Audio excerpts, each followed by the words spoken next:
अस्सलामुअलैकुम। Views on news में हफ्सा आरिश आप सबको खुश आमदीद कहती है।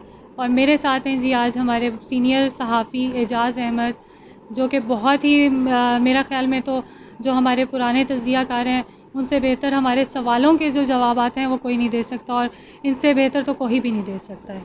तो आज मैं आप लोगों के सामने आई हूँ इस वजह से कि जी पाकिस्तान और इंडिया के बारे में तो हम बहुत सुनते आ रहे हैं, उनके तनाज़ात चलते रहते हैं, लेकिन जो नया आज कल तनाज़ा खड़ा हुआ है जी इंडिया और चाइना का। तो मैं एजाज़ साहब से ये पूछूंगी जी एजाज़ साहब कि इंडिया पाकिस्तान और इंडिया का जी लाइन ऑफ कंट्रोल और कश्मीर की वजह से जी तनाज़ा चल रहा है, लेकिन चाइना और इसने इंडिया ने लद्दाख के भी बहुत सारे एरियाज़ पे भी कब्ज़ा किया हुआ है। अब मेरा सवाल आपसे जो ये है कि आजकल के हालात अगर देखे जाएं, इसी में ही क्यों ये सारे जो मामलात हैं या ये सारे इश्यूज़ हैं वो क्यों क्रिएट हो रहे हैं? आप इस बारे में क्या कहेंगे? बैकग्राउंड तो हमें भी पता है इंडिया और पाकिस्तान का, या जो चाइना का आजकल बॉर्डर्स पे इंडिया के साथ क्लैशेस चल रहे हैं, लेकिन आप हमें बताएं कि 1975 में इंडिया के जो अफवाज की जो अमवात हुई हैं, ये सब क्या सिनेरियो है? आप इस बारे में क्या कहना चाहेंगे? कोई बैकग्राउंड हमें भी बताएं, हमारी नॉलेज में भी इजाफा हो। देखिए, ये जो इंडिया नॉर्दर्न इंडिया का ये इलाका है ना, ये बहुत ही सेंसिटिव इलाका दिफाई एतबार से समझा जाता है। इंडिया का एक जानिब पाकिस्तान के साथ जहाँ बॉर्डर लगता है, वहीं चीन के साथ भी एक तवील बॉर्डर इंडिया का लगता है, और वो न सिर्फ तवील है बल्कि पोरस भी है। अब इसमें दो तीन चीज़ें बहुत समझने वाली हैं। पाकिस्तान और चीन के ताल्लुकात इब्तदा से ही बहुत अच्छे हैं। भारत पाकिस्तान का मुखालिफ है, इसलिए वो चीन को भी अपना मुखालिफ समझता है। फिर इब्तदा में चूँकि भारत बड़ी ताकत बनना चाहता था आज़ादी के बाद से, तो उसने चीन को भी सताना शुरू किया, और इस हद तक उसने चीन के पास बहुत सारे इलाकों को भी अपने कब्ज़े में ले लिया। चीन उस वक्त खामोश रहा, लेकिन फिर 1962 में दोनों के दरमियान एक जंग हुई। उस जंग में चीन का पलड़ा भारी रहा। भारत को चीन ने काफ़ी पीछे धकेला, लेकिन भारत फिर उसको अक़वाम मुत्तहिदा में ले गया, और जैसे पाकिस्तान और भारत के दरमियान कश्मीर में लाइन ऑफ कंट्रोल है, इसी तरह लाइन ऑफ एक्चुअल कंट्रोल फिर बनाई गई। लेकिन भारत ने रफ्ता रफ्ता इससे आगे बढ़ना शुरू किया। जो एक्चुअल लाइन ऑफ कंट्रोल थी 1962 की, उससे आगे बढ़ना शुरू किया। फिर दोनों मुल्कों के दरमियान 1967 में तिब्बत और सिक्किम में नथुला नाम का एक इलाका है, और दूसरा इलाका जो है उसका नाम है चूला। इन इन इलाकों में भी जो बहुत हाइट पर हैं, दोनों मुल्कों के दरमियान झड़पें हुई। भारत ने फिर तिब्बत में दलाई लामा को सपोर्ट करना शुरू किया। ये वो कॉन्टेक्स्ट है जिसमें दोनों मुल्कों के दरमियान ताल्लुकात चले आ रहे हैं, और हमें इसको इस तनाजुर में भी देखना चाहिए। दलाई लामा जब तिब्बत से निकाले गए, तो उसके बाद से वो मुसलसल भारत में मुकीम है, और चीन जो है वो इस हवाले से बहुत ज़्यादा सेंसिटिव है।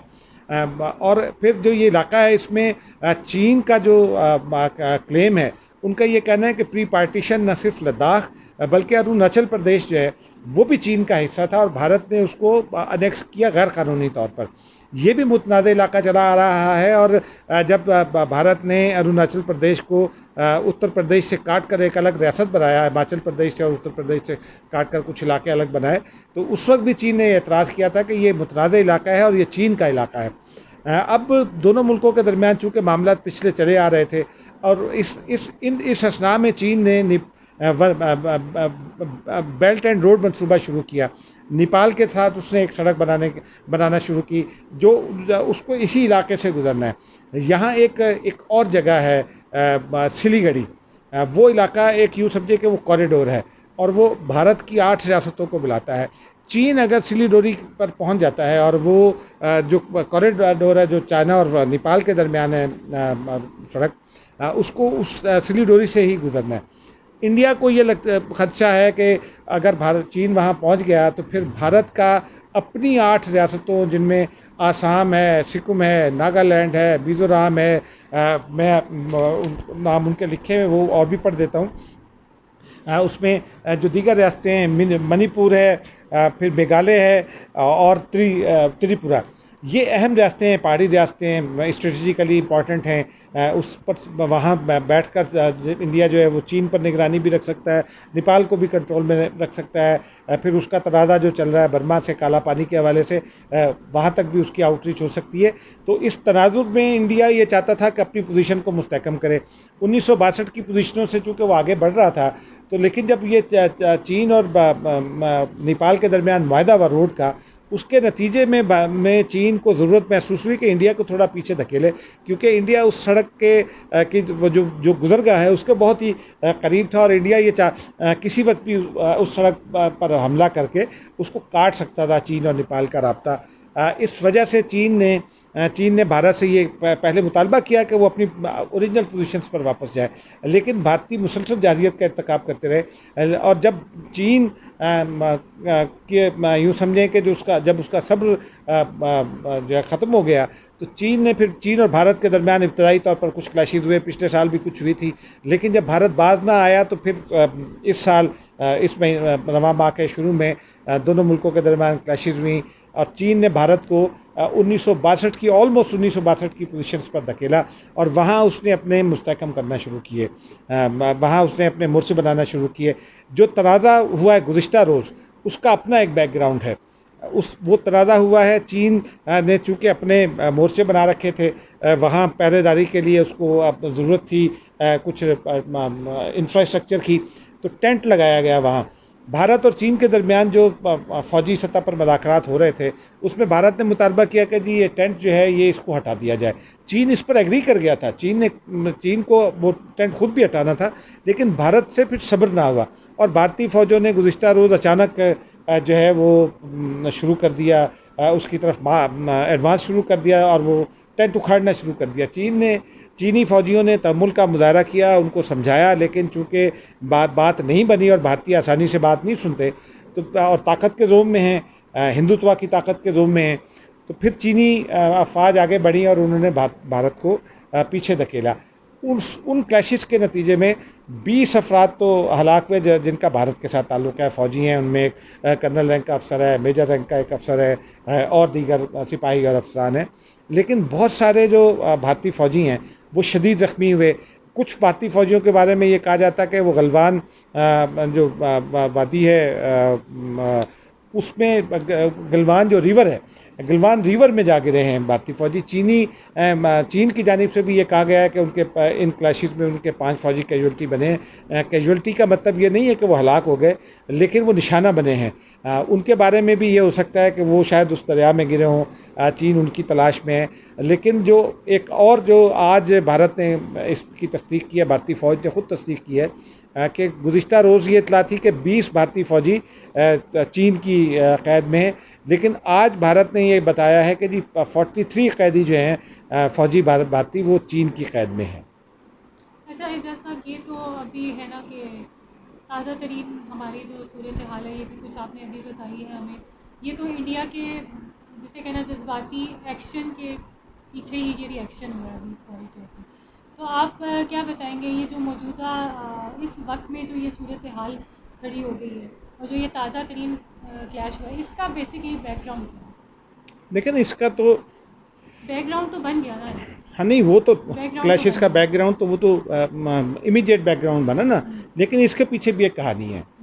भारत ने जब 5 अगस्त को जो इक़दाम उठाए ना, उसमें सिर्फ कश्मीर को ही एनेक्स नहीं किया, जो उससे 370 और 35A ख़त्म किया अपने आइन से, और मुतनाज़ इलाक़ों को भारतीय रियासत का हिस्सा बना लिया।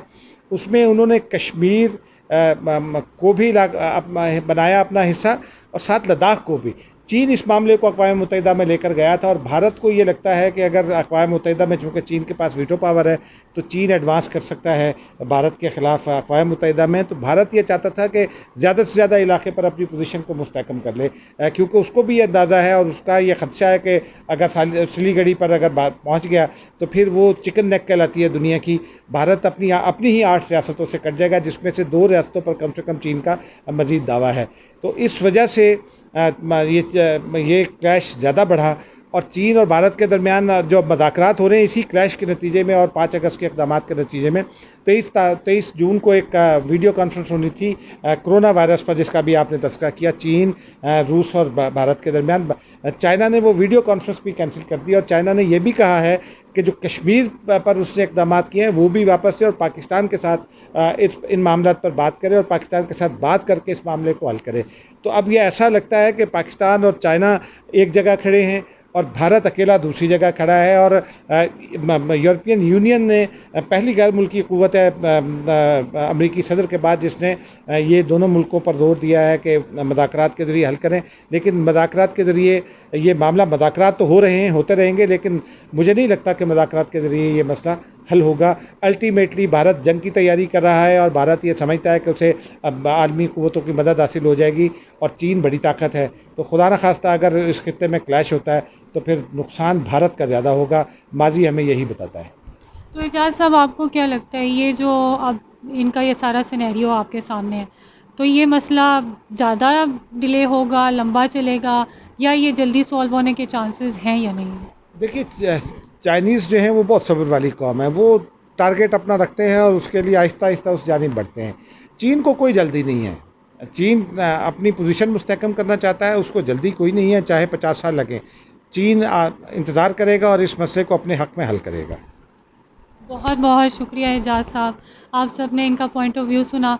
बहुत बहुत शुक्रिया। ये इनके आपको कहूँगी कि एजाज़ अहमद के नाम से ही इनका चैनल है, उसको सब्सक्राइब करना ना भूलिएगा और बेल आइकन पे क्लिक कीजिए मज़ीद तज़किया इनका देखने के लिए। आप लोगों की नॉलेज में बहुत इजाफ़ा होगा। बहुत बहुत शुक्रिया। Thank you for watching.